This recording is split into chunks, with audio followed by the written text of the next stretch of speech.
Good evening, ladies and gentlemen, and welcome to What's Up With That, the show that brings you interesting people, places, cultures, and subcultures here in the South Bay, the San Francisco Bay Area, the state of California, and beyond. And tonight, what's up with Shorty Fatz?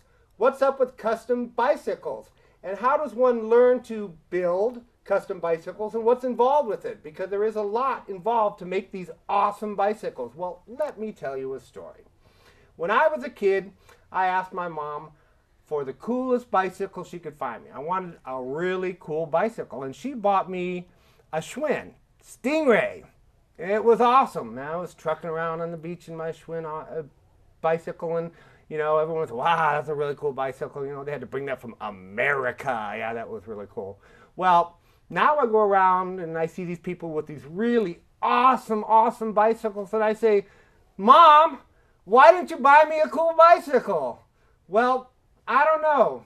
Bicycles have changed, the art has changed, and today we're going to meet three of the best custom bicycle makers in the United States of America from here in San Jose, California. Please welcome to What's Up With That, Matthew Rodriguez. He is the co-owner and the fabricator for Shorty Fatz. What's up? What's up? How you doing?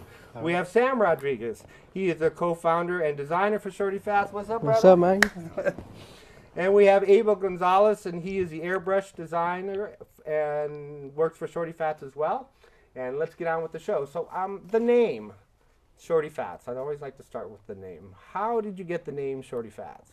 Well, I'm going to let Sam answer that, and then I'll jump in. But go ahead, Sam. Well, Shorty Fatz, it was, I used to make a little Xerox photocopy zine, and it was all based on a comic book character named Shorty Fatz. Mm-hmm. And in my opinion, Shorty Fatz was just like, he was just a wino on the corner in any Barrio USA. Okay. And it was just me trying to use him as sort of a, just sort of tell different stories through humor. Maybe to other people they were kind of like tragedies, but just trying to shine some light on just everyday happenings and Chicano neighborhoods and stuff. Right, we need a little light, let me tell you. Definitely, yeah, and people need to lighten up, all right? Yeah, and eventually I'd like to get back to him, but it kind of branched off into doing bicycles for people, and those characters from the comic, Shorty Fatz and a few other characters actually evolved into character bicycles. Oh, cool. And then from character bicycles, it evolved into just, performance bicycles and, cruisers, and it just sort of is going from there, so. You ever been able to come into your shop that looks like Shorty Fatz? Lots. Yeah. Well, especially, yeah. I bet you I'm Shorty Fatz. You heard his name called. Did you want to add anything to that? Well, yeah, as in the name, that had a lot to do with Sam. But how we became partners in the Shorty Fatz is Sam. We had a conversation of one of my existing bikes, which was a lowrider style bike. Mm-hmm. And Sam and I were flipping through pictures, and he asked, about the bike, and I said, actually, I still got it in storage. And Sam was like, well, you know what? You think I could paint it for you? I said, well, yeah, let's go get it. What do you need? So we went ahead and got everything we needed, and he ended up doing a lot of the comic book characters on the bike as artwork, and that's how we started collaborating. Yeah, I've seen some of the artwork is pretty intense. So how did you all get interested in bicycles? What was it about bikes that it just kind of became an obsession? I mean, once we did that first one, someone asked us to do a bike for them. Mm-hmm. Then after that, they brought it to Lowrider Car Show. Right. And people started asking more and more. Mm-hmm. So then we started making little flyers that we did custom work. Mm-hmm. And that was probably 4 years ago. And it kept evolving. And then we started doing crazier ideas. One guy, he came, he was probably, say 12, 13. He wanted, his mom was going to get him a Christmas present. She wanted to make him a lowrider bike. Mm-hmm. And he was in a mariachi band, so she said, maybe we can make him a lowrider bike, and, maybe incorporate that theme. So his other brother was sort of collaborating with us and brainstorming because it was a surprise. And he said, well, why don't you guys just, get a Schwinn, modify it and then put some mariachi characters airbrush on the bike. Very, very cool. But, it was nice, but we were just like, well, you know, it's kind of been done, you know, like, what if we come up with something, see what you think about it, and if you like it, then we'll still do it at the same, you know, cost, just so we can do something different, you know. And so Matthew, who's fabrication extraordinaire, bikesmith, and myself, you know, like we looked at one of a particular mariachi instrument called the vihuela, and we based the bicycle off of that. And one of our main goals, no matter what we do, no matter how crazy the bike is or how simple it is that it first has to function. Well, of course, so we made a functional little, like, you know, mariachi guitar bike. Oh, cool. And that was one of our first, like, you know, something that kind of like broke us in, like, wow, you know, we could actually do more than we thought we could do, you know what I mean? And then from there, it just kind of evolved into more and more. And Abel is an old friend of mine, and we've always been doing art together, you know, and he's always done his own thing in airbrushing, and the chemistry was just there. He started coming to the shop, and, you know, we've been a little bit more efficient now because since since people have been coming to us a little bit more for custom jobs, but also, you know, like stock bikes, it's been helpful for us to have, you know, a larger team. Do you have a lot of people that think of you as like lowrider bikes? Is that what they call up and say? I mean, is that generally? Well, this particular style, which is our new production type, is more road bike, single speed type of bike. But in the past, we have done a lot of lowrider styles or custom culture style bikes, and a lot of people refer us as, you know, doing that type of work. I just think like with the name, and it kind of all goes together. And we still claim that as that's where we came from. But I think it's cool. I mean, that's definitely, your roots. Yeah, definitely. That's always a problem when you forget your roots. For sure, yeah. Yeah, and so the airbrush extraordinaire. How did you get involved in all this? I mean, I know what you were saying. Me and Sam go way back in just with art, and then actually went to high school with Matt for a little bit, and so we all had that friendship in the past. So they started growing and expanding. So Sam started calling me up and wanted me to come by and work on a project. So they brought by a customer brought by a Schwinn bike, and I think that was like the test, like to see if I could hack it or not. So you can make the road. Yeah. There. So I went all out, did this did 4 murals on this bike, and it's winning trophies now. And I just went from there. Yeah. And now that they got me painting the bikes. It's really cool that you're all friends doing this together. So it's those kind of things are what make art really cool. Collaboration. You got your set things going on, and just awesome stuff. Yeah. Well, one thing with my bike experience, you know, as a kid, I was into BMX racing, biking, going to the jumps, and, you know, all my friends were involved in that. And then I started taking a slight turn because I was wiping out and stuff. Yeah, I started doing that. I wanted to go on a slower pace. No, yeah. But actually, I was, I started mowing lawns and whatnot, and this house that I was mowing a lawn at, the guy actually, the father, the owner of the house, I asked him, you know, whose bike was this in his backyard? He had an old bike in his backyard, and it was like a lowrider type, and I picked that up off of him in exchange of what he owed me, and cool. From there I got into lowrider culture, and kind of did that all the way up until I became older. Yeah, I'm surprised you haven't had some things at the Heritage Plaza, which would be really cool. We'll talk about that in a minute. We're going to take a short commercial station break, and we'll be right back with Shorty Fatz to talk more about bicycles. See you in a second. Hi, my name is Susie Moon, and I work for Cinequest Film Festival. I wanted to share with you about all the great films that matter, the film and technology forums that really give you the inside scoop of all the great technology and filmmaking out there, and as well as the Maverick Spirit guests, who are the highlights of our festival. We want you to come and have fun, meet new friends, and just enjoy your time. And you can check out our website for more information. It's estimated that as many as 33 million people worldwide are still living with HIV. In the United States, we believe that as many as 60,000 are newly infected with the disease every year.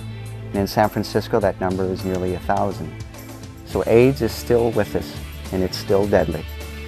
But so is the San Francisco AIDS Foundation, which started in 1982 when San Francisco was the epicenter of the disease. And as it has evolved, so has the San Francisco AIDS Foundation. And we are still here, still dedicating to ending these new HIV infections until one day no one, anywhere, becomes infected with this terrible disease. We're still here, but we still need your help.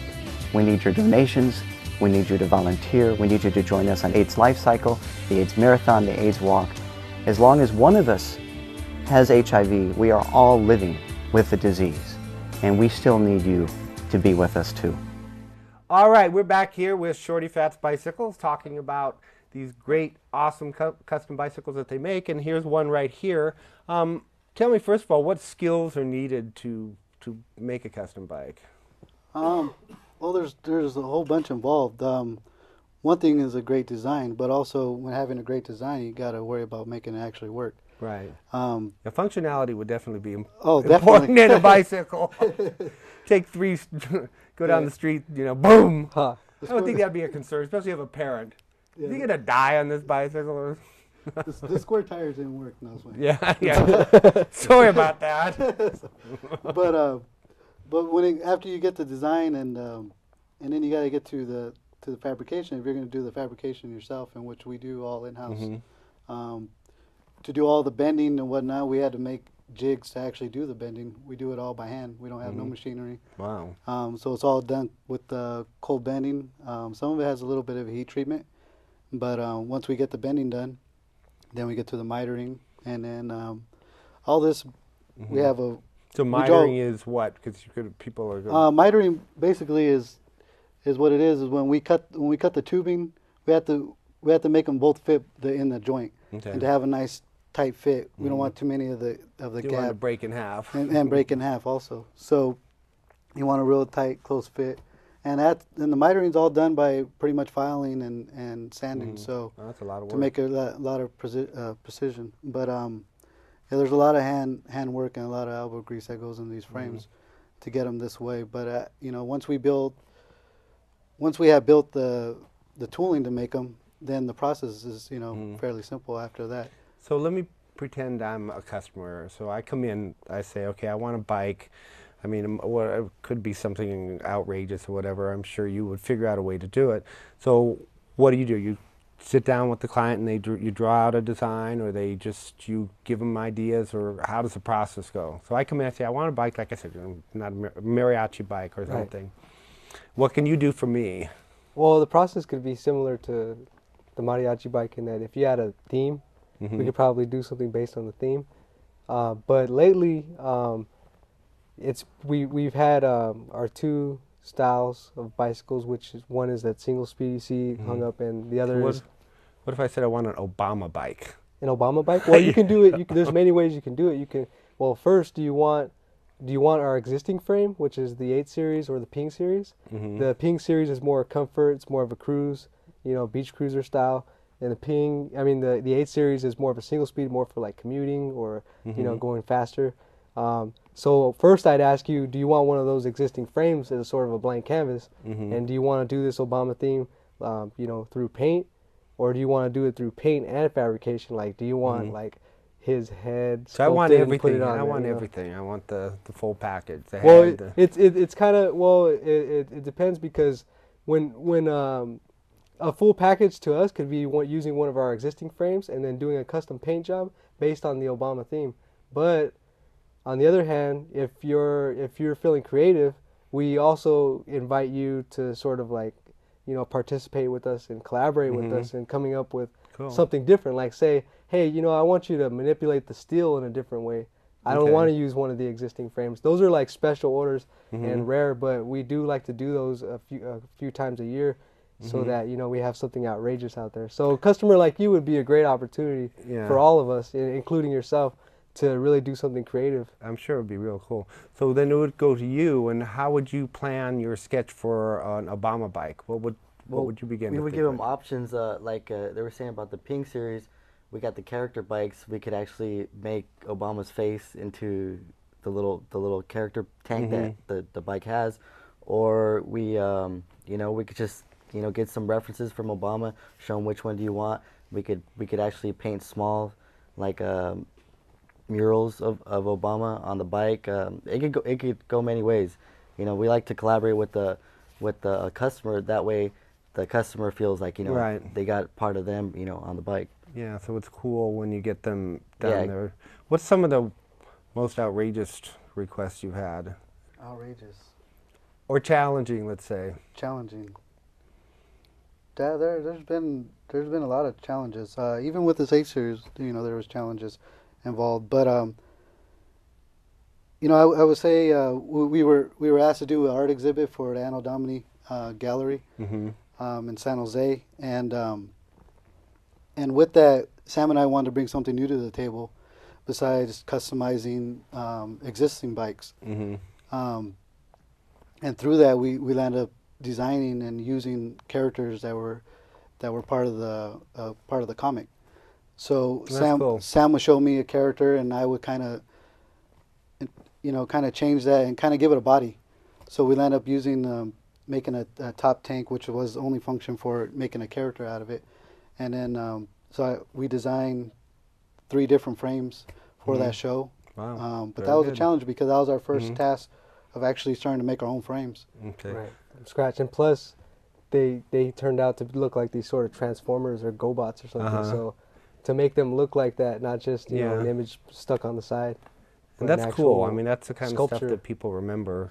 And the fact that you got an exhibit is really cool. I saw on your webpage you customized. I saw an iPod on one of them. Yeah, You know, those Right. kinds of things.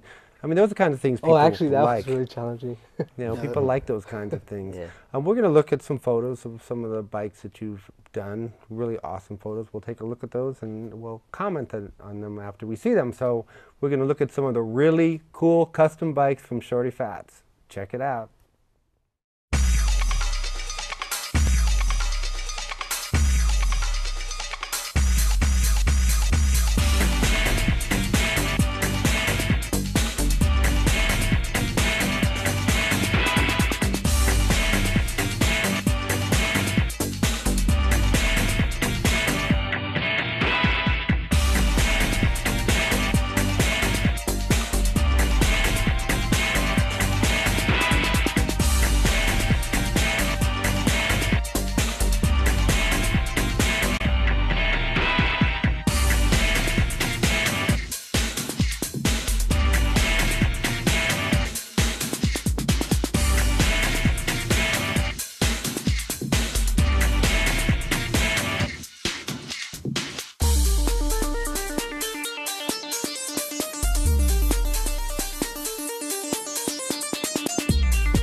All right, welcome back. Well, you have to admit, those are some pretty awesome bicycles. We've talked about some of them already, the mariachi bike, some of the other ones. I want to talk a little bit about this bicycle where we have an image over here behind Sam. I guess that would be the lowrider bike kind of design, or? Yeah, well, what that one was is that was kind of that's more of a chopper style. That was kind Okay. of like my little dream there. I really wanted a real bike, but I couldn't afford one, so Oh, so I had that's to- like a, I had to make me one that looked like a motorcycle. that a junkyard bike? Yeah, like a junk. Yeah. what that is that's kind of one of my first actually starting to make my own frames there. But a lot of that stuff on that frame is from existing bikes I cut off and to make that frame. But that's what you see there. It's just, that one stretches out actually 16 feet long. So do you go to like parts places, or you just make everything from scratch, or how does that go? In the early stages, we did. We I we bet got a you lot have of help through Faber's bicycle shop, which is also in San Jose, to get existing bikes, cut some of the components off. Nowadays, we do it all from scratch. We're all stock. You've evolved. We evolved. Evolved into the master bicycle makers here, you know. Well, that's good. I mean, that's great. What kind of customers generally want a custom bike? And why is a custom bike better than a regular bike? Well, we've had customers bring in, you know, existing road frames, track frames, standard beach cruiser frames, and you know, it's a little bit for us a little bit milder, and you know, the most we'll do is paint for them, and you know, do a couple graphics or do restoration. You ever look at a bike that comes in, you're all like, dang, yeah, ghetto bike here. Yeah, but we'll give it a good makeover. Well, we see it as a good challenge, but we do less of those now. But the type of customer varies from that person who just wants a simple restoration to somebody who, like yourself, you said, what if you came in and you wanted the works, you know? And so that's actually how, you know, sort of doing that show for Gallery AD is what helped us come up with our own unique frames. And we didn't even anticipate that until that show. Before that, we were just going to get existing bikes and keep painting on them. And then from that show, we were like, we need to make something completely unique because this is not our voice, you know, like this is not our voice. We haven't found it yet. So, yeah, but see, good things happen to good people and good products. So, you know, that's a good thing. What is, since you're talking about that, what would you say is the signature of Shorty Fatz? What if you were to, because you're talking now to the world in a way, what is your signature that you will be remembered by? Well, as in for the bicycle, I feel like our signature is that our bikes have character. You know, I mean, this is if you look at bicycle history, you know, people a long time ago did feel the need to you know, impose elegance on a bike, not just have the triangular geometry. We really respect that. That's our roots. You know, the what people would call ordinary bikes that are out there in different styles. Those we still have a lot of respect for those and those designs. But you know, we try to impose character onto our bike, try to give it a little bit of soul. And I feel like for our two frames, the cruiser and the single speed, the signature on those frames are the bottom point near the front wheel and the rear triangle ending in that point. So you got a point on the front triangle near the front wheel, and then you have a point over there on the rear triangle, and that's kind of our signature there. You'll see it on both of those frames. We saw a bicycle coming down the street and saw that. We said, that's a Shorty Fatz bike. Right, because they don't really exist. I mean, you'll see them on choppers, but not in the way that we do it. You had anybody try to steal your designs? Not yet. That's why we can, you know, like tell them, well, you didn't see what's up with that. Because we were on there in 2009 and we showed the bike. So. That's right. One thing special, and you know, our customers really appreciate about having a custom bike. Not only is it custom tailored to them, but it's also their personal style. Right. It's not something that they could go to the store and, you know, grab off the shelf that everybody else is riding. You know, they ride down the street, and it's, you know, people feel proud riding them. You know, it's like riding a custom car. You know, you're out there, people asking you questions. I mean, that's like winning a trophy every time you're out there, because having that, you know, having that acknowledgement out there. Well, yeah, it's your trophy going down the street. Exactly. You know, even though it's our frame, it's still their personal signature on it. You know. Yeah, we'll be seeing them at Burning Man pretty soon, right? Oh, possibly. So, for you, what kind of art makes for a good bicycle? I mean, what do you think brings out the you know? Well, it's everything. It's the bike itself, the shape and the body, the way it flows. And when we put murals and art on a bike, what we look at is what's going to look good, what's going to flow, what's going to go with the design of the bike. You know, we don't want to overdo it. But in the fact that it's three-dimensional, you have to look at all the different angles. Yeah, and then we look at the areas where we look at the bike and where could we do artwork, where can we make something that's going to stand out and make it different. Something that has been done, and if it has been done, we do it differently. And yeah, we just look at it, and then we just try to make it all flow. Yeah, that's cool. Well, you do a very good job of it. Are there any limitations in designing a bicycle? Is it anything that you have to, well, I know you have to consider that it's, you know, going to work. But anything else? Is it just, you go for it and... Well, in bicycles, there's really no set, like, standard rules. I mean, other Like than making weights it and legal. balance or anything like that? There's a lot of weight and balance Right. involved. Yeah. You know, to make these bikes, it's all about balance. Talk to the audience and tell them what you think they should remember about Shorty Fatz and why your bicycle is so important for them to check out. Well, you know, we're a local business. I don't mean local in the sense that we're in the South Bay, but I mean we're an American business, and you're supporting the community yeah, too. supporting the community, and you know, we are the community, and cycling builds community.